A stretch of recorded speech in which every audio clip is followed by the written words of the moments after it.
नमस्कार। इस कथा पटल पर आप सभी का हार्दिक स्वागत है। दोस्तों, इस अंक में लेकर आई हूँ प्रसिद्ध लेखक कमलेश्वर की कहानी राजा निर्वंशिया। कौन थे ये राजा निर्वंशिया? और अगर राजा निर्वंशी थे तो उनकी रानी को पुत्र कैसे प्राप्त हुआ? राजा ने इस पुत्र के लिए रानी को क्षमादान दिया या सजा? आइए सुनिए ये कहानी। और हाँ, अगर आप इस चैनल पर नए हैं तो इसे लाइक करें, शेयर करें और सब्सक्राइब करें। साहित्य का ये चैनल आप सभी के लिए है। तो आइए सुने राजा निर्वंशिया। एक राजा निर्वंशिया थे। माँ कहानी सुनाया करती थी। उनके आसपास ही 4-5 बच्चे अपनी मुट्ठियों में फूल दबाए कहानी समाप्त होने पर गौरों पर चढ़ाने के लिए उत्सुक से बैठ जाते थे। आटे का सुंदर सा चौक पूरा होता। उसी चौक पर मिट्टी की 6 गौरें रखी जाती, जिनमें से ऊपर वाली के बिंदिया और सिंदूर लगता। बाकी 5 नीचे दबी पूजा ग्रहण करती रहती। एक और दीपक की बाती स्थिर सी जलती रहती और मंगल घट रखा रहता, जिस पर रोली से सथिया बनाया जाता।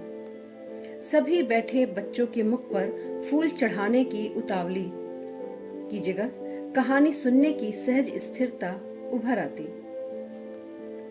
एक राजा निर्वंशिया थे। माँ सुनाया करती थी। उनके राज में बड़ी खुशहाली थी। सब वरण के लोग अपना अपना कामकाज देखते थे। कोई दुखी नहीं दिखाई पड़ता था। राजा के एक लक्ष्मी सी रानी थी, चंद्रमा सी सुंदर और राजा को बहुत प्यारी। राजा राजकाज देखते और सुख से रानी के साथ महल में रहते। मेरे सामने मेरे ख्यालों का राजा था, राजा जगपति। तब जगपति से मेरी दांत काटी दोस्ती थी। दोनों मिडिल स्कूल में पढ़ने जाते। दोनों एक से घर के थे, इसलिए बराबरी की निपटी थी। मैं मैट्रिक पास करके एक स्कूल में नौकर हो गया और जगपति कस्बे के ही वकील के यहाँ मुहर्रिर। जिस साल जगपति मुहर्रिर हुआ, उसी वर्ष पास के गांव में उसकी शादी हुई। पर ऐसी हुई कि लोगों ने तमाशा बना देना चाहा। लड़की वालों का कुछ विश्वास था कि शादी के बाद लड़की की विदा नहीं होगी, ब्याह हो जाएगा और 7वीं भावर तब पड़ेगी जब पहली विदा की सायत होगी और तभी लड़की अपने ससुराल जाएगी। जगपति की पत्नी थोड़ी बहुत पढ़ी लिखी थी, पर घर की लीक को कौन मेटे।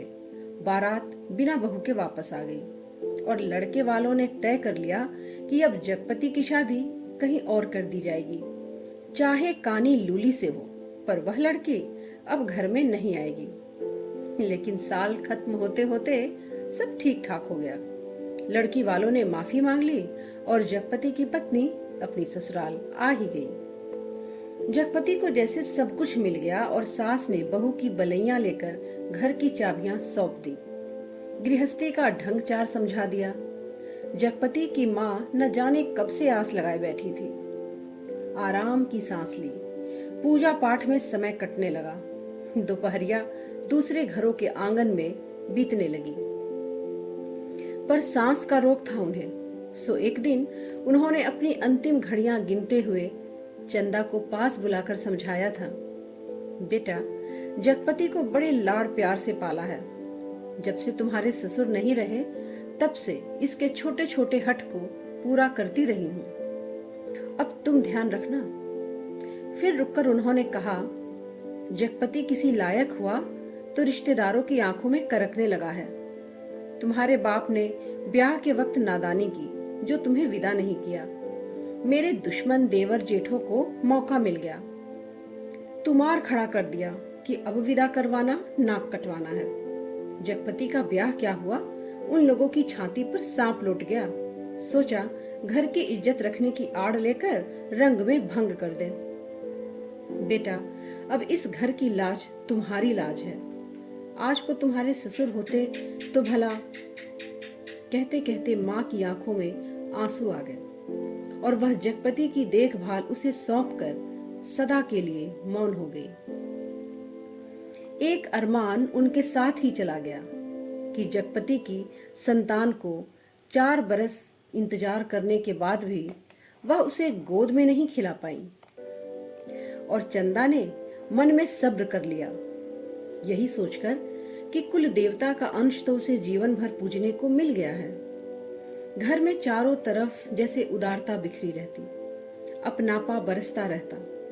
उसे लगता जैसे घर की अंधेरी एकांत कोठरियों में वह शांत शीतलता है जो उसे भरमा लेती है। घर की सब कुंडियों की खनक उसके कानों में बस गई थी, हर दरवाजे की चरमराहट पहचान गई थी। माँ सुनाती थी, एक रोज राजा आखेट को गए। राजा आखेट को जाते थे तो 7वें रोज जरूर महल में लौट आते थे, पर उस दफा जब गए तो 7वां दिन निकल गया, पर राजा नहीं लौटे। रानी को बड़ी चिंता हुई। रानी एक मंत्री को साथ लेकर खोज में निकली, और इस बीच जगपति को रिश्तेदारों की एक शादी में जाना पड़ा। उसके दूर के रिश्ते के भाई दयाराम की शादी थी। कह गया था कि 10वें दिन जरूर वापस आ जाएगा, पर 6ठे दिन ही खबर मिली कि बारात घर लौटने पर दयाराम के घर डाका पड़ गया। किसी मुखबिर ने सारी खबरें पहुंचा दी थी कि लड़की वालों ने दयाराम का घर सोने चांदी से पाट दिया है। आखिर पुश्तैनी जमींदार की इकलौती लड़की थी। घर आए मेहमान लगभग विदा हो चुके थे। दूसरे रोज जगपति भी चलने वाला था, पर उसी रात डाका पड़ा। जवान आदमी भला खून मानता है। डाके वालों ने जब बंदूकें चलाई तो सबकी घिघी बंध गई, पर जगपति और दयाराम ने छाती ठोक कर लाठियां उठा ली। घर में कोहराम मच गया और फिर सन्नाटा छा गया। डाके वाले बराबर गोलियां दाग रहे थे। बाहर का दरवाजा टूट चुका था। घर जगपति ने हिम्मत बढ़ाते हुए हाक लगाई, ये हवाई बंदूकें इन तेल पिलाई लाठियों का मुकाबला नहीं कर पाएंगी, खबरदार। पर दरवाजे तड़ तड़ टूटते रहे और अंत में एक गोली जगपति की जांघ को पार करती निकल गई और दूसरी उसकी जांघ के ऊपर कूल्हे में समा कर ही रह गई। चंदा रोती कलपती मनौतिया मनाती जब वहां पहुंची तो जगपति अस्पताल में था। दयाराम के थोड़ी चोट आई थी, उसे अस्पताल से छुट्टी मिल गई थी। जगपति की देखभाल के लिए वहीं अस्पताल में मरीजों के रिश्तेदारों के लिए जो कोठरियां बनी थी, उन्हीं में चंदा को रुकना पड़ा। कस्बे के अस्पताल से दयाराम का गांव 4 कोस पड़ता था। दूसरे तीसरे वहां से आदमी आते जाते रहते, जिस सामान की जरूरत होती पहुंचा जाते। पर धीरे धीरे उन लोगों ने भी खबर लेना छोड़ दिया। एक दिन में ठीक होने वाला घाव तो था नहीं, जांघ की हड्डी चटक गई थी और कूल्हे में ऑपरेशन से 6 इंच गहरा घाव हो गया था। कस्बे का अस्पताल था। कंपाउंडर ही मरीजों की देखभाल करते। बड़ा डॉक्टर तो नाम के लिए था या कस्बे के बड़े आदमियों के लिए। छोटे लोगों के लिए तो कंपाउंडर साहब ही ईश्वर के अवतार थे। मरीजों की देखभाल करने वाले रिश्तेदारों के खाने पीने की मुश्किलों से लेकर मरीज की नब्ज तक संभालते थे। छोटी सी इमारत में अस्पताल आबाद था। रोगियों के लिए सिर्फ 6-7 खाटें थीं। मरीजों के कमरे से लगा दवा बनाने का कमरा था। उसी में एक और एक आराम कुर्सी थी और एक नीची सी मेज। उसी कुर्सी पर बड़ा डॉक्टर आकर कभी कभार बैठता, नहीं तो बचन सिंह कंपाउंडर ही जमा रहता। अस्पताल में या तो फौजदारी के शहीद आते या गिर गिरा के हाथ पैर तोड़ लेने वाले एक आध लोग। छठे छमासे कोई औरत दिख गई तो दिख गई, जैसे उन्हें कभी कोई रोग घेरता ही नहीं था। कभी कोई बीमार पड़ती तो घर वाले हाल बता के 8-10 रोज की दवा एक साथ ले जाते और फिर उसके जीने मरने की खबर तक न मिलती। उस दिन बचन सिंह जगपति के घाव की पट्टी बदलने आया। उसके आंत में और पट्टी खोलने में कुछ ऐसी लापरवाही थी जैसे गलत बंधी पगड़ी को ठीक से बांधने के लिए खोल रहा हो। चंदा उसकी कुर्सी के पास ही सांस रोके खड़ी थी। वह और रोगियों से बात भी करता जा रहा था। इधर मिनट भर को देखता और फिर जैसे अभ्यस्त से उसके हाथ अपना काम करने लगते। पट्टी एक जगह खून से चिपक गई थी। जगपति बुरी तरह कराह उठा। चंदा के मुख से चीख निकल गई। बचन सिंह ने सतर्क होकर देखा तो चंदा मुंह में धोती का पल्ला खोसे अपनी भयातुर आवाज दबाने की चेष्टा कर रही थी। जगपति एक बारगी मछली सा तड़प कर रह गया। बचन सिंह की उंगलियां थोड़ी सी थरथराईं कि उसकी बाह पर टप से चंदा के आंख से आंसू चू पड़ा। बचन सिंह सिहर सा गया और उसके हाथों की अभ्यस्त निठुराई को जैसे किसी मानवीय कोमलता ने धीरे से छू लिया।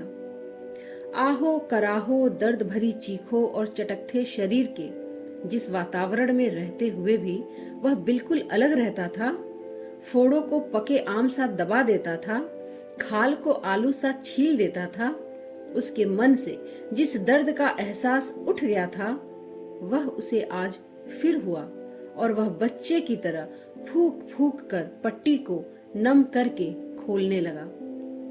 चंदा की ओर धीरे से निगाह उठाकर देखते हुए फुसफुसाया, रोगी की हिम्मत टूट जाती है ऐसे। पर जैसे यह कहते कहते उसका मन खुद अपनी ही बात से उचट गया। यह बेपरवाही तो चीख और कराहों की एक रास्ता से उसे मिली थी, रोगी की हिम्मत बढ़ाने की कर्तव्य निष्ठा से नहीं।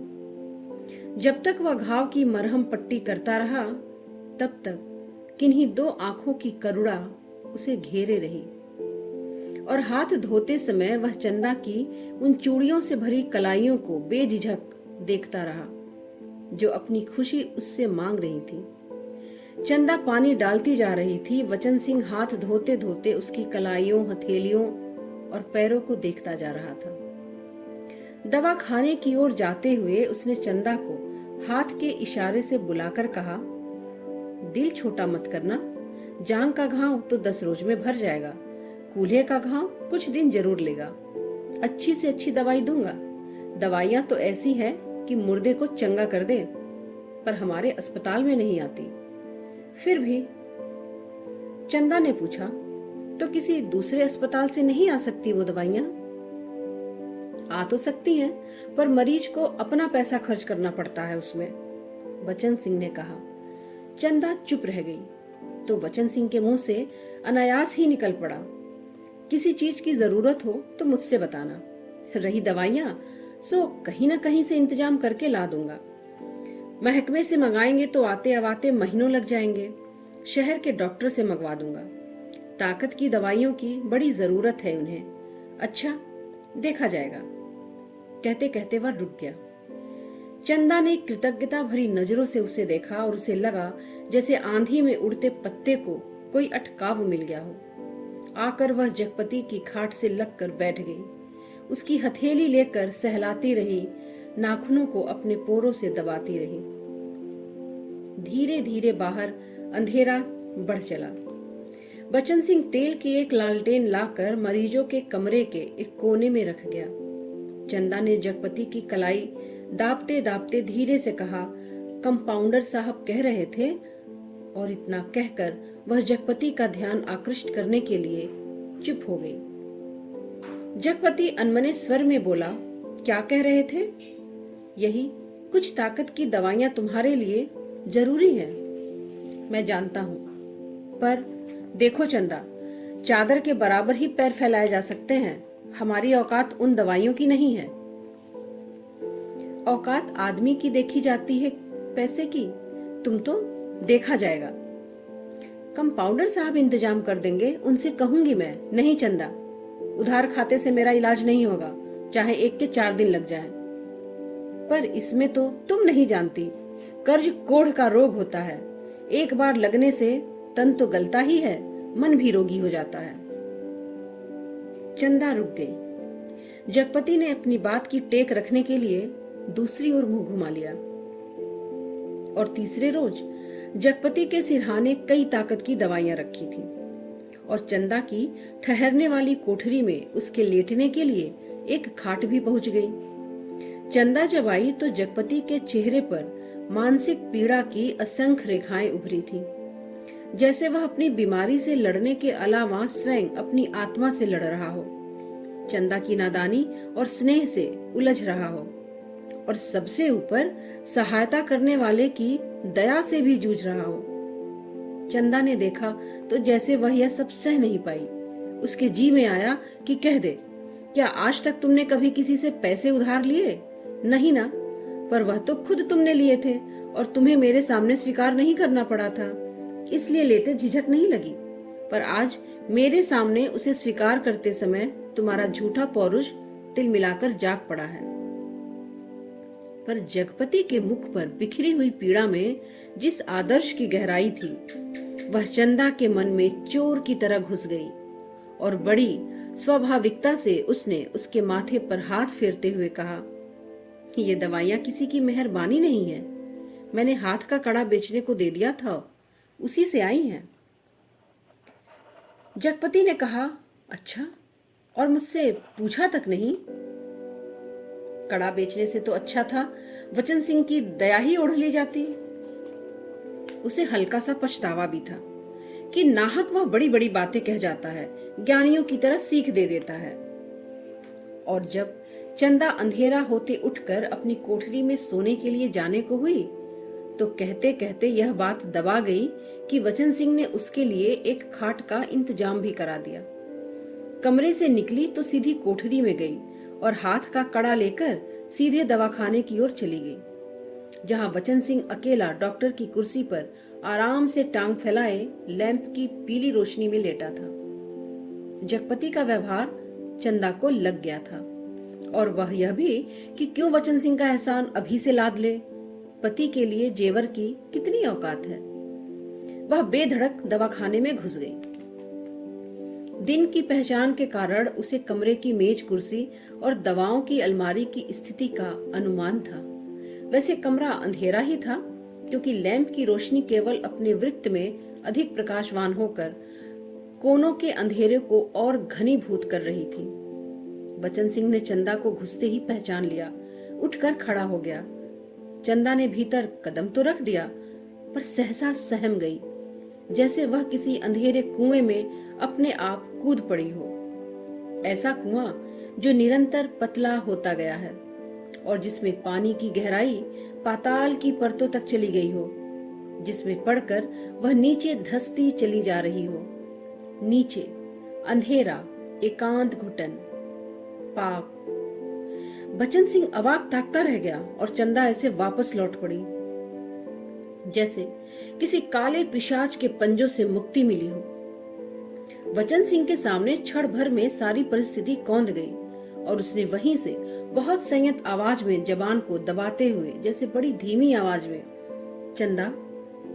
वह आवाज इतनी बेआवाज थी, निरर्थक होते हुए भी इतनी सार्थक थी कि उस खामोशी में अर्थ भर गया। चंदा रुक गई। वचन सिंह उसके पास जाकर रुक गया। सामने का घना पेड़ स्तब्ध खड़ा था। उसकी काली परछाई की परिधि जैसे एक बार फैलकर उन्हें अपने वृत्त में समेट लेती और दूसरे ही क्षण मुक्त कर देती। दवाखाने का लैंप सहसा भभक कर रुक गया और मरीजों के कमरे में से एक कराह की आवाज दूर मैदान के छोर तक जाकर डूब गई। चंदा ने वैसे ही नीचे ताकते हुए अपने को संयत करते हुए कहा, ये कड़े तुम्हें देने आई थी, तो वापस क्यों चली जा रही थी? चंदा चुप, और 2 क्षण रुककर उसने अपने हाथ का सोने का कड़ा धीरे से उसकी ओर बढ़ा दिया, जैसे देने का साहस न होते हुए भी यह काम आवश्यक था। वचन सिंह ने उसकी सारी काया को एक बार देखते हुए अपनी आंखें उसके सिर पर जमा दी, जिसके ऊपर पड़े कपड़े के पार नरम चिकनाई से भरे लंबे लंबे बाल थे, जिसकी भाप सी महक फैलती जा रही थी। वह धीरे से बोला, लाओ। चंदा ने कड़ा उसकी ओर बढ़ा दिया। कड़ा हाथ में लेकर वह बोला, सुनो। चंदा ने प्रश्न भरी नजरें उसकी ओर उठा दी। उनमें झांकते हुए पर अपने हाथ से उसकी कलाई पकड़ते हुए उसने वह कड़ा उसकी कलाई में पहना दिया। चंदा चुपचाप कोठरी की ओर चल दी और वचन सिंह दवा खाने की ओर। कालिख बुरी तरह बढ़ गई थी और सामने खड़े पेड़ की काली परछाई गहरी पड़ गई थी। दोनों लौट गए थे, पर जैसे उस कालिख में कुछ रह गया था, छूट गया था। सुबह जब चंदा जगपति के पास पहुंची और बिस्तर ठीक करने गई, तो जगपति को लगा कि चंदा बहुत उदास थी। क्षण क्षण में चंदा के मुख पर अनगिनत भाव आ जा रहे थे, जिनमें असमंजस था, पीड़ा थी और निरीहता। कोई अदृश्य पाप कर चुकने के बाद हृदय की गहराई से किए गए पश्चाताप जैसी धूमिल चमक। रानी मंत्री के साथ जब निराश होकर लौटी तो देखा राजा महल में उपस्थित थे। उनकी खुशी का ठिकाना न रहा। माँ सुनाया करती थी, पर राजा को रानी का इस तरह मंत्री के साथ जाना अच्छा नहीं लगा। रानी ने राजा को समझाया कि वह तो केवल राजा के प्रति अटूट प्रेम के कारण अपने को न रोक सकी। राजा रानी एक दूसरे को बहुत चाहते थे, पर दोनों के दिलों में एक बात शूल सी गड़ती रहती कि उनके कोई संतान न थी। राजवंश का दीपक बुझने जा रहा था। संतान के अभाव में उनका लोक परलोक बिगड़ा जा रहा था और कुल की मर्यादा नष्ट होने की शंका बढ़ती जा रही थी।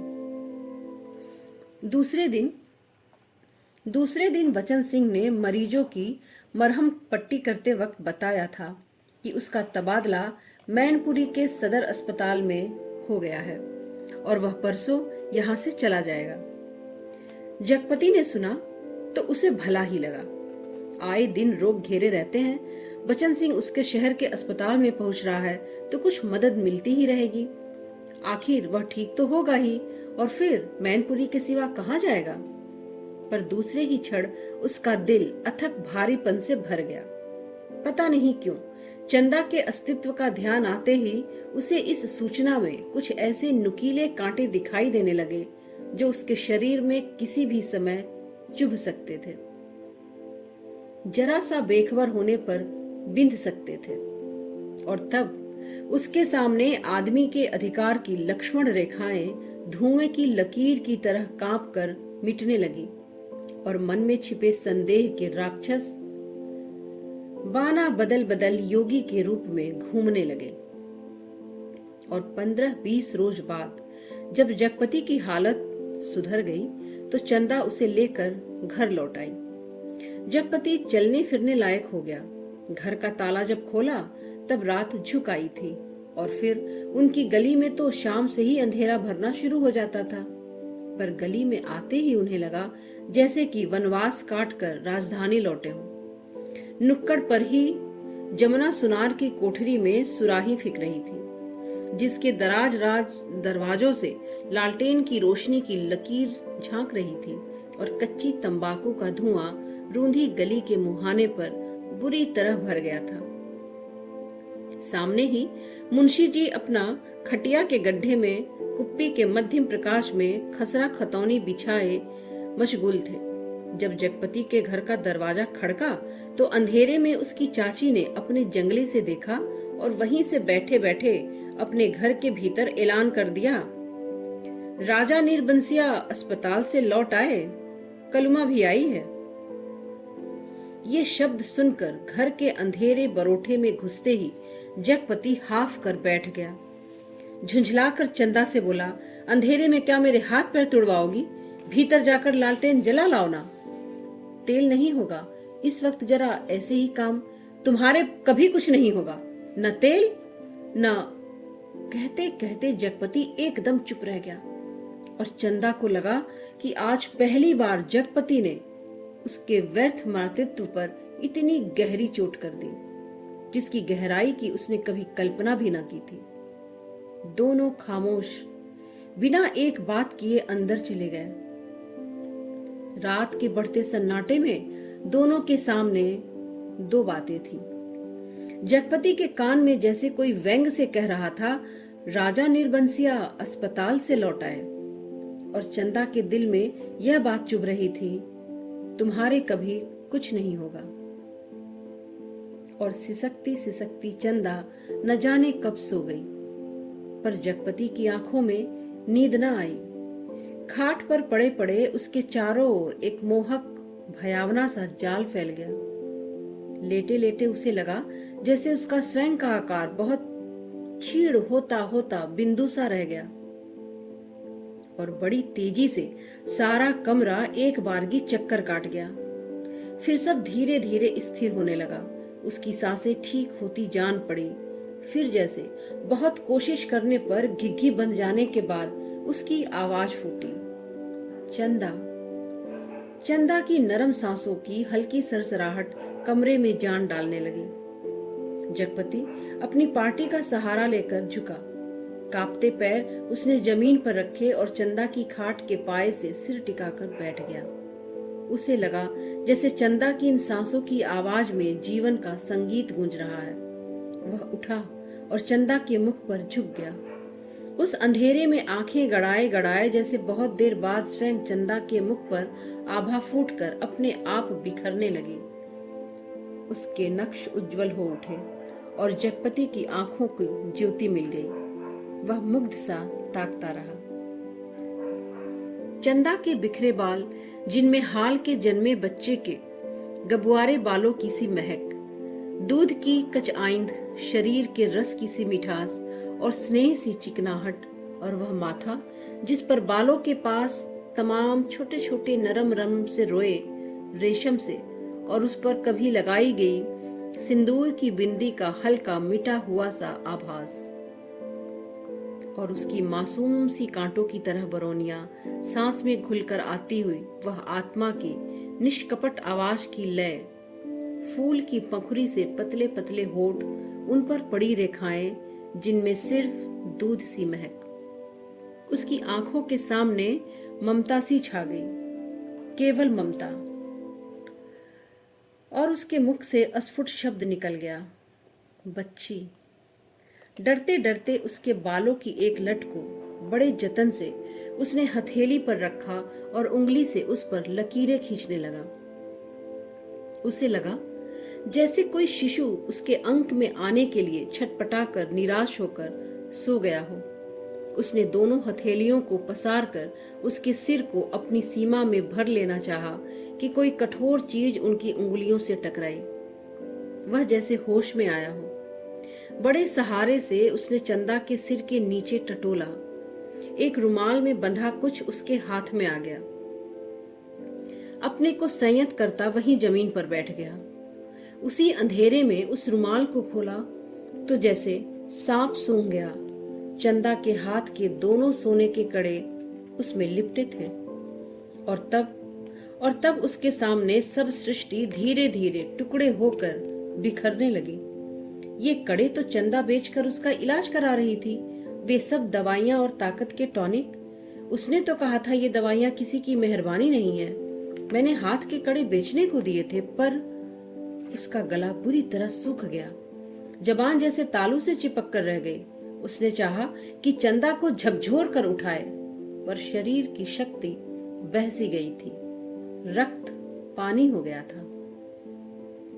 थोड़ा संयत हुआ, उसने वह कड़े उसी रुमाल में लपेटकर उसकी खाट के कोने पर रख दिए और बड़ी मुश्किल से अपने खाट की पाटी पकड़कर लुढ़क गया। चंदा झूठ बोली, पर क्यों? कड़े आज तक छिपाए रही। उसने इतना बड़ा दुराव क्यों किया? क्यों? किस लिए? और जगपति का दिल भारी हो आया।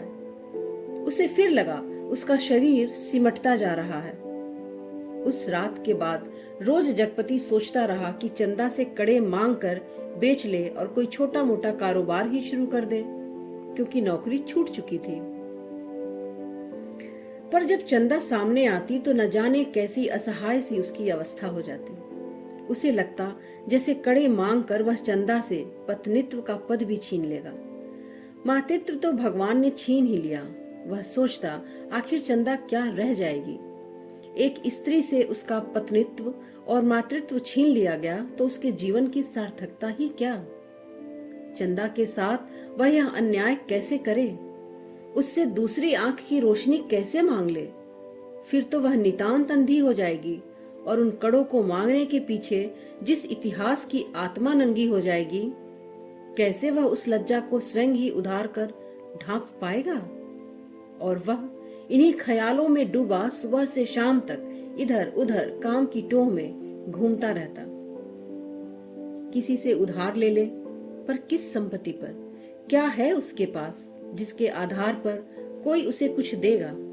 और मोहल्ले के लोग जो एक एक पाई पर जान देते हैं, कोई एक चीज खरीदते वक्त भाव में 1 पैसा कम मिलने पर मीलों पैदल जाकर 1 पैसा बचाते हैं, के एक एक पैसे की मसाले की पुड़िया बंधवाकर 11 बार पैसों का हिसाब जोड़कर 1 आध पैसा उधार कर मिन्नतें करते सौदा घर लाते हैं। गली में कोई खोचे वाला फंस गया तो 2 पैसे की चीज को लड़ झगड़ कर 4 दाने ज्यादा पाने की नीयत से 2 जगह बंधवाते हैं। शाम को सड़ी गली तरकारियों को किफायत के कारण लाते हैं, और ऐसे लोगों से किस मुंह से मांग कर वह उनकी गरीबी के एहसास पर ठोकर लगाए। पर उस दिन शाम को जब वह घर पहुंचा तो बरोठे में ही एक साइकिल रखी नजर आई। दिमाग पर जोर डालने के बाद भी वह कल्पना न कर पाया, पर जब भीतर वाले दरवाजे पर पहुंचा तो सहसा हंसी की आवाज सुनकर ठिठक गया। उस हंसी में एक अजीब सा उन्माद था, और उसके बाद चंदा का स्वर, अब आते ही होंगे, बैठिए ना 2 मिनट और, अपनी आंख से देख लीजिए और उन्हें समझाते जाइए कि अभी तंदुरुस्ती इस लायक नहीं जो दिन दिन भर घूमना बर्दाश्त कर सके। हाँ भाई, कमजोरी इतनी जल्दी नहीं मिट सकती, ख्याल नहीं करेंगे तो नुकसान उठाएंगे। कोई पुरुष स्वर था यह। जगपति असमंजस में पड़ गया। एकदम भीतर घुस जाए, इसमें क्या हर्ज है? पर जब उसने पैर उठाए तो वे बाहर को जा रहे थे। बाहर बरोठे में साइकिल को पकड़ते ही उसे सूझ आई, और वहीं से जैसे अनजान बनता बड़े प्रयत्न से आवाज को खोलता चिल्लाया, अरे चंदा, यह साइकिल किसकी है? कौन मेहरबान? चंदा उसकी आवाज सुनकर कमरे से बाहर निकलकर जैसे खुशखबरी सुना रही थी। अपने कंपाउंडर साहब आए हैं, खोजते खोजते आज घर का पता लगा पाए हैं, तुम्हारे इंतजार में बैठे हैं। कौन बचन सिंह?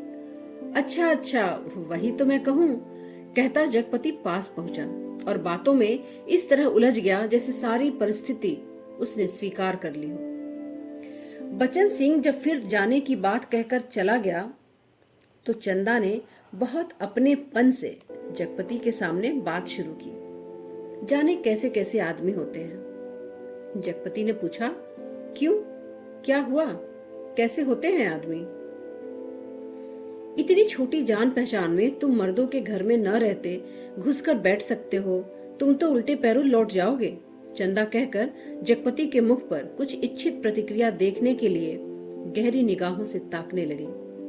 जगपति ने चंदा की ओर ऐसे देखा जैसे यह बात भी कहने की या पूछने की है। फिर बोला, बचन सिंह अपनी तरह का आदमी है, अपनी तरह का अकेला होगा, पर कहते कहते चंदा रुक गई। आड़े वक्त काम आने वाला आदमी है, लेकिन उससे फायदा उठा सकना जितना आसान है उतना मेरा मतलब है कि जिससे कुछ लिया जाएगा उसे दिया भी तो जाएगा। जगपति ने आंखें दीवार पर गड़ाते हुए कहा, और चंदा उठकर चली गई। उस दिन के बाद बचन सिंह लगभग रोज ही आने जाने लगा। जगपति उसके साथ इधर उधर घूमता भी रहता। बचन सिंह के साथ वह जब तक रहता, अजीब सी घुटन उसके दिल को बांध लेती, और तभी जीवन की तमाम विषमताएं भी उसकी निगाहों के सामने उभरने लगती। आखिर वह स्वयं एक आदमी है। बेकार माना कि उसके सामने पेट पालने की कोई इतनी विकराल तपस्या नहीं। वह भूखों नहीं मर रहा है, जाड़े में कांप नहीं रहा है, पर उसके 2 हाथ पैर हैं, शरीर का पिंजरा है जो कुछ मांगता है, कुछ। और वह सोचता, यह कुछ क्या है? सुख? शायद हाँ, शायद नहीं। वह तो दुख में भी जी सकने का आदी है, अभावों में जीवित रह सकने वाला आश्चर्यजनक कीड़ा। तो फिर वासना? शायद हाँ, शायद नहीं। चंदा का शरीर लेकर उसने उस क्षणिकता को भी देखा है। तो फिर धन? शायद हाँ, शायद नहीं। उसने धन के लिए अपने को खपाया है। पर वह भी तो उस अदृश्य प्यास को बुझा नहीं पाया। तो फिर क्या? यह कुछ क्या है जो उसकी आत्मा में नासूर सा रिश्ता रहता है, अपना उपचार मांगता है? शायद काम। हाँ, यही, बिल्कुल यही, जो उसके जीवन की घड़ियों को निपट सुना ना छोड़े, जिसमें वह अपनी शक्ति लगा सके, अपना मन डुबो सके, अपने को सार्थक अनुभव कर सके, चाहे उसमें सुख हो या दुख। उसे सिर्फ काम चाहिए, करने के लिए कुछ चाहिए। वह उस घर में भी नहीं पैदा हुआ जहां सिर्फ मांग कर जीने वाले होते हैं। वह उस घर का है जो सिर्फ काम करना जानता है, काम ही जिसकी आस है। वह सिर्फ काम चाहता है। और एक दिन उसकी काम धाम की समस्या भी हल हो गई। तालाब वाले ऊंचे मैदान के दक्षिण और जगपति की लकड़ी की टाल खुल गई। टाल की जमीन पर लक्ष्मी पूजन भी हो गया और हवन भी हुआ। लकड़ी की कोई कमी नहीं थी। गांवों से आने वाली गाड़ियों का इस कारोबार में पड़े हुए आदमियों की मदद से मोल तोल करवा करके बस वहीं गिरवा दिया गया। काठे एक ओर रखी गईं। चैलों का चट्टा करीने से लग गया।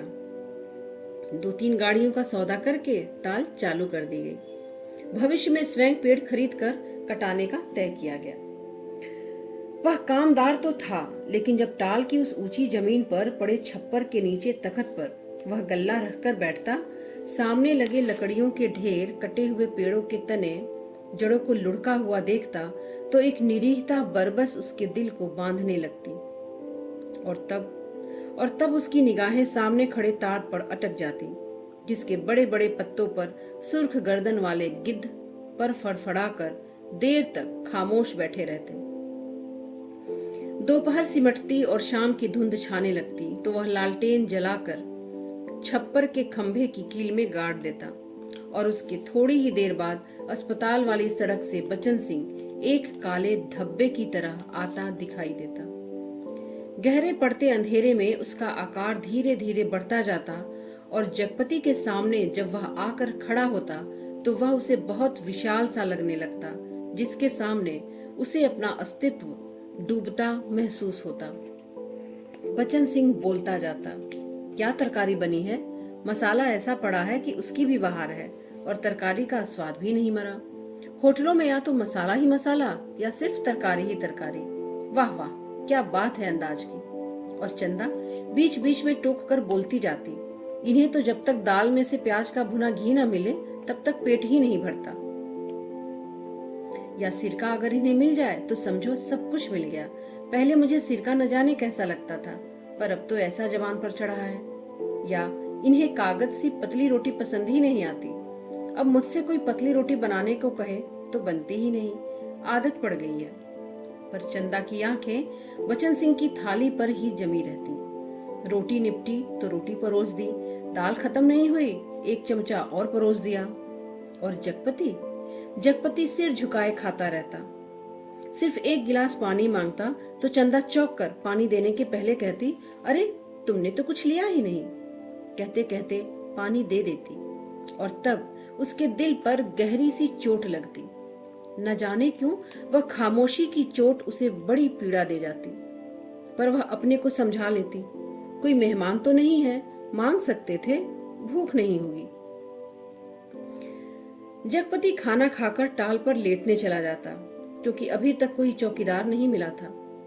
लेटे लेटे उसकी निगाह ताड़ के उस ओर बनी पुख्ता कब्र पर जम जाती, जिसके सिरहाने कंटीले बबूल का एकांकी पेड़ सुन्न सा खड़ा रहता। उस कब्र पर एक पर्दा नशीन औरत बड़े लिहाज से आकर सवेरे सवेरे बेला और चमेली के फूल चढ़ा जाती, घूम घूम कर उसके फेरे लेती, और माथा टेक कर कुछ कदम उदास उदास सी चलकर एकदम तेजी से मुड़कर बिसातियों के मोहल्ले में खो जाती। शाम होते फिर आती, एक दिया बारती, अगरबत्तियां जलाती। तभी ताड़ पर बैठे सुर्ख गर्दन वाले गिद्ध मनहूस सी आवाज में किलबिला उठते, और ताड़ के पत्ते भयानकता से खड़बड़ा उठते।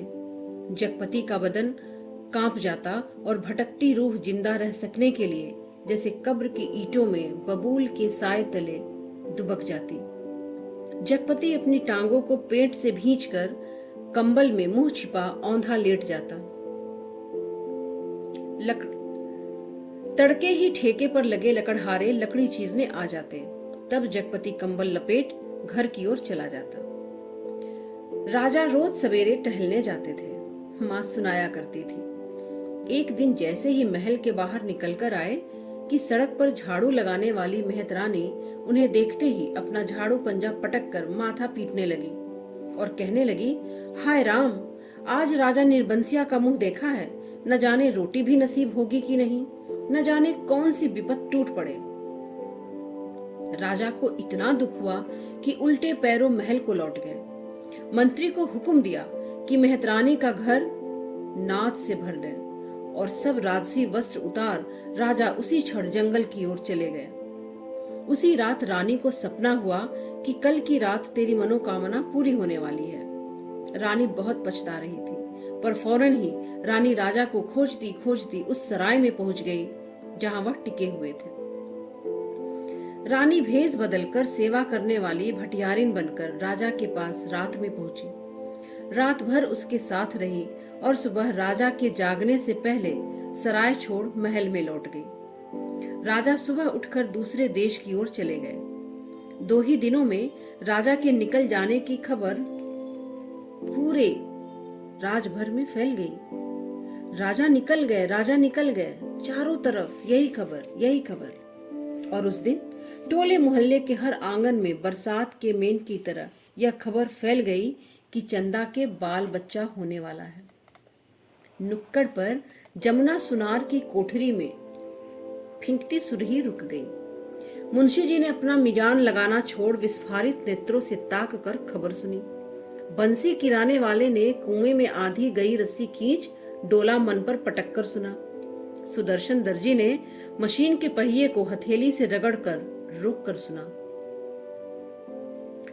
और जगपति की बेवा चाची ने औरतों के जमघट में बड़े विश्वास पर भेद भरे स्वर में सुनाया, 6 साल हो गए शादी को, न बाल न बच्चा, न जाने किसका पाप है उसके पेट में। और किसका होगा सिवाय उस मुस्टंडे कंपाउंडर साहब का। न जाने कहां से कुलच्छनी इस मोहल्ले में आ गई। इस गली की तो पुश्तों से ऐसी मर्जाद रही है कि गैर मर्द औरत की परछाई नहीं देख पाए। यहाँ के मर्द तो बस अपने घर की औरत को जानते हैं। यह कहते कहते उसका चेहरा तमतमा आया और सब औरतें देवलोक की देवियों की तरह गंभीर बनी अपनी पवित्रता की महानता के बोझ से दबी धीरे धीरे खिसक गई। सुबह यह खबर फैलने से पहले जगपति टाल पर चला गया था, पर सुनी उसने भी थी। दिन भर वह तख्त पर कोने की ओर मुंह किए पड़ा रहा। न ठेके की लकड़ियां चिरवाई, न बिक्री की ओर ध्यान दिया, न दोपहर का खाना खाने घर गया। और जब रात अच्छी तरह फैल गई तो वह एक हिंसक पशु की भांति उठा। उसने अपनी उंगलियां चटकाई, मुट्ठी बांधकर बांह का जोर देखा और नसें तनी। बांह में कठोर कंपन सा हुआ। उसने 3-4 पूरी सांसें खींची और मजबूत कदमों से घर की ओर चल पड़ा। मैदान खत्म हुआ, कंकड़ की सड़क आई, सड़क खत्म हुई, गली आई और गली के अंधेरे में घुसते ही वह सहम गया, जैसे किसी ने अदृश्य हाथों से उसे पकड़कर सारा रक्त निचोड़ लिया। वह पीछे मुड़ा पर रुक गया। फिर कुछ संयत होकर चोरों की तरह निशब्द कदमों से किसी तरह घर के भीतरी देहरी तक पहुंच गया। वह खामोशी से खड़ा ताकता रहा। चंदा के चेहरे पर नारित्व की प्रौढ़ता आज उसे दिखाई दी। चेहरे की सारी कमनीयता न जाने कहां खो गई थी। उसका अछूतापन न जाने कहां लुप्त हो गया था। फूला फूला मुख जैसे टहनी से तोड़े फूल की पानी में डालकर ताजा किया गया हो। उसके खुले पैर पर उसकी निगाह पड़ी तो सूजा सा लगा, एड़ियां भरी सूजी सी। जगपति का दिल एक बार महसूस उठा।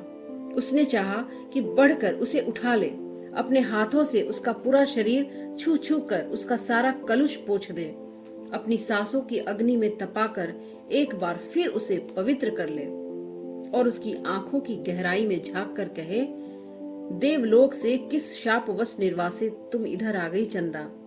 यह शाप तो अमिट था। तभी चंदा ने हड़बड़ाकर आंखें खोली। जगपति को सामने देख उसे लगा कि वह एकदम नंगी हो गई हो। अतिशय लज्जित हो उसने अपने पैर समेट लिए, घुटनों से धोती नीचे सरकाई और बहुत संयत सी उठकर रसोई के अंधेरे में खो गई। जगपति एकदम हताश हो वहीं कमरे की देहरी पर चौखट से सिर टिकाकर बैठ गया। खाना खा लेते, चंदा का स्वर कानों में पड़ा। वह अनजाने ऐसे उठ बैठा जैसे तैयार बैठा हो। उसकी बात की आज तक उसने अवज्ञा न की थी। खाने तो बैठ गया, पर कौर नीचे नहीं सरक रहा था। तभी चंदा ने बड़े सधे शब्दों में कहा, कल मैं गांव जाना चाहती हूँ। और जैसे वह इस सूचना से परिचित था, बोला, अच्छा। चंदा फिर बोली, मैंने बहुत पहले घर चिट्ठी डाल दी थी, भैया कल लेने आ रहे हैं। तो ठीक है। जगपति वैसे ही डूबा डूबा बोला। चंदा का बांध टूट गया और वह वहीं घुटनों में मुंह दबाकर कातर सी फफक फफक कर रो पड़ी। न उठ सकी न हिल सकी। जगपति क्षण भर को विचलित हुआ, पर जैसे जम जाने के लिए। उसके होठ फड़के और क्रोध के ज्वालामुखी को जबरन दबाते हुए वह भी फूट पड़ा, यह सब मुझे क्या दिखा रही हो, बेशरम, बेगैरत। उस वक्त नहीं सोचा था जब मेरी लाश तले। सिसकियों के बीच चंदा का स्वर फूटा, तब की बात झूठ है, लेकिन जब तुमने मुझे बेच दिया। आग सुलगाता सा एक भरपूर हाथ चंदा की कनपटी पर पड़ा और जगपति अपनी हथेली को दूसरी से दबाता खाना छोड़कर कोठरी में घुस गया और रात भर कुंडी चढ़ाए उसी कालिख में घुटता रहा। दूसरे दिन चंदा घर छोड़कर अपने गांव चली गई। जगपति पूरा दिन रात टाल पर ही काट देता। उसी वीराने में, उसी तालाब के बगल, कब्र, बबूल और ताड़ के पड़ोस में। पर मन मुर्दा हो गया था। जबरदस्ती वह अपने को वहीं रोके रहता। उसका दिल होता कहीं निकल जाए, पर ऐसी कमजोरी उसके तन और मन को खोखला कर गई थी कि चाहने पर भी वह जा न पाता। वह उस बाग में पहुंच गया जहां खरीदे पेड़ काटने थे। दो आरे वालों ने पतले पेड़ के तने पर आरा रखा और कर्र कर्र का अबाध शोर शुरू हो गया। करीब के खेत की मेड़ पर बैठे जगपति का शरीर भी जैसे कांप कांप उठता। चंदा ने कहा था, लेकिन जब तुमने मुझे बेच दिया, क्या वह ठीक कहती थी? क्या बचन सिंह ने टाल के लिए जो रुपए दिए थे उसका ब्याज इधर चुकता हुआ? तो क्या सिर्फ वही रुपए आग बन गए जिसकी आंच में उसकी सहनशीलता, विश्वास और आदर्श मोम से पिघल गए? बाग से लगे दड़े पर किसी ने आवाज लगाई। शकूरे ने कुल्हाड़ी रोककर वहीं से हाँक लगाई, कोने के खेत से लीक बनी है, जरा मेड़ मार कर नंगा ले गाड़ी। जगपति का ध्यान भंग हुआ। उसने मुड़कर दड़े पर आंख गड़ाई। दो भैंसा गाड़ियां लकड़ी भरने के लिए आ पहुंची थी। शकूरे ने जगपति के पास आकर कहा, एक गाड़ी का भर तो हो गया, बल्कि 1.5 का। अब इस पतरिया पेड़ को न छाट दें। जगपति ने उस पेड़ की ओर देखा जिसे काटने के लिए शकूरे ने इशारा किया था। छोटे से पेड़ की एक शाख हरी पत्तियों से भरी थी। वह बोला, अरे यह तो हरा है, अभी इसे छोड़ दो। हरा होने से क्या, उखड़ तो गया है, न फूल का न फल का। अब कौन इसमें फल फूल आएंगे? 4 दिन में पत्ती झुरा जाएगी। शकूरे ने पेड़ की ओर देखते हुए उस्तादी अंदाज से कहा, जैसा ठीक समझो तुम। दोपहर ढलते गाड़ियां भरकर तैयार हुई और शहर की ओर रवाना हो गईं। कई बरस बाद राजा परदेश से बहुत सा धन कमाकर गाड़ी में लादकर अपने देश की ओर लौटे। मां सुनाया करती थी, राजा की गाड़ी का पहिया महल से कुछ दूर पतेल की झाड़ी में उलझ गया। हर तरह की कोशिश की, पर पहिया न निकला। तब एक पंडित ने बताया कि संकट के दिन का जन्मा बालक अगर अपने घर की सुपारी लाकर उसमें छुआ दे तो पहिया निकल आएगा। वहीं 2 बालक खेल रहे थे। उन्होंने यह सुना तो कूद कर पहुंचे और कहने लगे, हमारी पैदाइश सकट की है, पर सुपारी तब लाएंगे जब तुम आधा धन देने का वादा करो। राजा ने बात मान ली। बालक दौड़े दौड़े घर गए, सुपारी लाकर छुआ दी और फिर घर का रास्ता बताते बताते आगे आगे चले। आखिर गाड़ी महल के सामने उन्होंने रोक ली। राजा को बड़ा अचरज हुआ कि हमारे ही महल में ये बालक कहाँ से आ गए। भीतर पहुंचे तो रानी खुशी से बेहाल हो गई। पर राजा ने पहले उन बालकों के बारे में पूछा तो रानी ने कहा कि ये दोनों बालक उन्हीं के राजकुमार हैं। राजा को विश्वास नहीं हुआ। रानी बहुत दुखी हुई।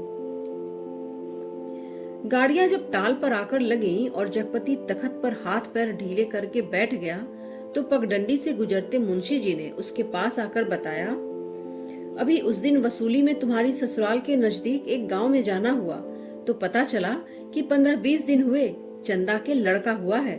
और फिर जैसे मोहल्ले में सुनी सुनाई बातों पर पर्दा डालते हुए बोले, भगवान के राज में देर है, अंधेर नहीं जगपति भैया। जगपति ने सुना तो पहले उसने गहरी नजरों से मुंशी जी की ओर ताका और फिर सब कुछ सहन करते हुए बोला, देर और अंधेर दोनों है। अंधेर तो सरासर है, तिरिया चरित्र है, सब बड़े बड़े हार गए। कहते कहते मुंशी जी रुक गए। जगपति मुंशी जी की ओर ताकता रह गया। मिनट भर मनहूस सा मौन छाया रहा। उसे तोड़ते हुए मुंशी जी बड़ी दर्द भरी आवाज में बोले, सुना तो होगा तुमने? क्या? कहने को तो जगपति कह गया, पर उसे लगा कि अभी मुंशी जी उस गांव में फैली बात को ही बड़ी बेदर्दी से कह डालेंगे। उसने नाहक पूछा। तभी मुंशी जी ने उसकी नाक के पास मुंह ले जाते हुए कहा, चंदा दूसरे के घर बैठ रही है, कोई मधुसूदन है वहीं का, पर बच्चा दीवार बन गया है। चाहते तो वो यही है कि मर जाए तो रास्ता खुले, पर राम जी की मर्जी। सुना है बच्चे के रहते भी वो चंदा को बैठाने के लिए तैयार है। जगपति की सांस गले में अटक कर रह गई। बस। मुंशी जी बोले, अदालत से बच्चा तुम्हें मिल सकता है, अब काहे की शर्म लिहाज। अपना कहकर किस मुंह से मांगू बाबा, हर तरफ तो कर्ज से दबा हूं, तन से, मन से, पैसे से, इज्जत से। किसके बल पर दुनिया सजोने की कोशिश करूं?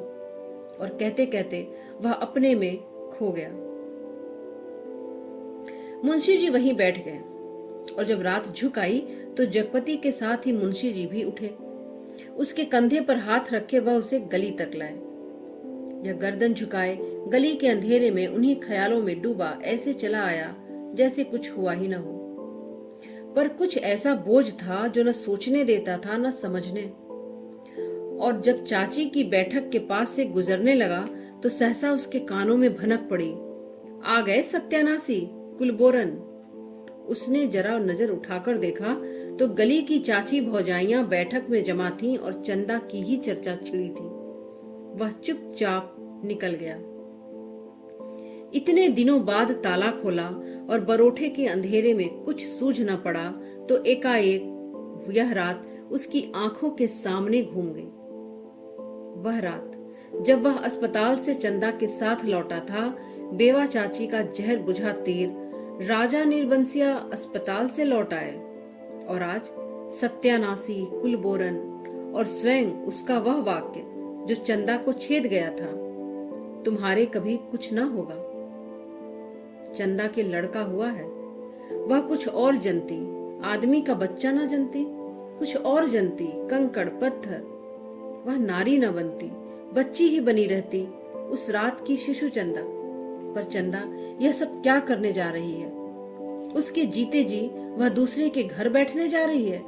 कितने बड़े पाप में धकेल दिया चंदा को। उसे भी तो कुछ सोचना चाहिए था। आखिर क्या? पर मेरे जीते जी यह सब अच्छा नहीं। इतनी घृणा बर्दाश्त करके जीने को तैयार नहीं, मुझे जलाने को नहीं। वह मुझे नीच समझती है, कायर। नहीं तो एक बार खबर तो लेती, बच्चा हुआ तो पता तो लगता। पर नहीं, वह उसका कौन है? कोई नहीं। औलाद ही तो वह स्नेह की धुरी है जो आदमी औरत के पहियों को साध कर तन के दलदल से पार ले जाती है। नहीं तो हर औरत वेश्या है और हर आदमी वासना का कीड़ा। तो क्या चंदा औरत नहीं रही? वह जरूर औरत थी, पर स्वयं मैंने उसे नरक में डाल दिया। वह बच्चा मेरा कोई नहीं, पर चंदा तो मेरी है। एक बार उसे ले आता, फिर यहाँ। आज का अंधेरा, घर में तेल भी नहीं जो दिया जला ले। और फिर किसके लिए? कौन जलाए? चंदा के लिए? पर उसे तो उसने बेच दिया था। सिवा चंदा के कौन सी संपत्ति उसके पास थी जिसके आधार पर कोई कर्ज देता? कर्ज न मिलता तो यह सब कैसे चलता? और तब शकूरे के वे शब्द उसके कानों में गूंज गए, हरा होने से क्या, उखट तो गया है। वह स्वयं भी तो एक उखटा हुआ पेड़ है, न फल का न फूल का, सब व्यर्थ ही तो है। जो कुछ सोचा उस पर कभी विश्वास न कर पाया। चंदा को चाहता रहा पर उसके दिल में चाहत न जगा पाया। उसे कहीं से एक पैसा मांगने पर डांटता रहा पर खुद लेता रहा। और आज वह दूसरे के घर बैठ रही है। उसे छोड़कर वह अकेला है, हर तरफ बोझ है। रानी अपने कुल देवता के मंदिर में पहुंची। मां सुनाया करती थी। अपने सतीत्व को सिद्ध करने के लिए उन्होंने घोर तपस्या की। राजा देखते रहे, कुल देवता प्रसन्न हुए और उन्होंने अपनी दैवीय शक्ति से दोनों बालकों को तत्काल जन्मे शिशुओं में बदल दिया। रानी की छातियों में दूध भर आया, उनमें से धार फूट पड़ी जो शिशुओं के मुंह में गिरने लगी। राजा को रानी के सतीत्व का सबूत मिल गया। उन्होंने रानी के चरण पकड़ लिए और कहा कि तुम देवी हो, ये मेरे पुत्र हैं। और उस दिन से राजा ने फिर से राजकाज संभाल लिया। पर उसी रात जगपति अपना सारा कारोबार त्याग, अफीम और तेल पीकर मर गया, क्योंकि चंदा के पास कोई दैवीय शक्ति नहीं थी और जगपति राजा नहीं, बचन सिंह कंपाउंडर का कर्जदार था। राजा ने दो बातें की, मां सुनाती थी। एक तो रानी के नाम से उन्होंने बड़ा मंदिर बनवाया और दूसरे राजा के नए सिक्कों पर बड़े राजकुमार का नाम खुदवा कर चालू किया, जिससे राजभर में अगले उत्तराधिकारी की खबर हो जाए। जगपति ने मरते समय दो पर्चे छोड़े, एक चंदा के नाम और दूसरा कानून के नाम। चंदा को उसने लिखा, चंदा, मेरी अंतिम चाह यही है कि तुम बच्चे को लेकर चली आना। अभी 1-2 दिन मेरी लाश की दुर्गति होगी, तब तक तुम आ सकोगी। चंदा, आदमी को पाप नहीं पश्चाताप मारता है। मैं बहुत पहले मर चुका था। बच्चे को लेकर जरूर चली आना। कानून को उसने लिखा, किसी ने मुझे मारा नहीं, किसी आदमी ने नहीं। मैं जानता हूँ मेरे जहर की पहचान करने के लिए मेरा सीना चीरा जाएगा। उसमें जहर है। मैंने अफीम नहीं, रुपए खाए हैं। उन रुपयों में कर्ज का जहर था, उसी ने मुझे मारा है। मेरी लाश तब तक न जलाई जाए जब तक चंदा बच्चे को लेकर न आ जाए। आग बच्चे से दिलवाई जाए, बस। माँ जब कहानी समाप्त करती थी तो आसपास बैठे बच्चे फूल चढ़ाते थे। मेरी कहानी भी खत्म हो गई। पर दोस्तों, आशा करती हूँ कि प्रसिद्ध लेखक कमलेश्वर की ये अनोखी कहानी आपको पसंद आई होगी। यह कहानी 1954 में प्रकाशित हुई थी।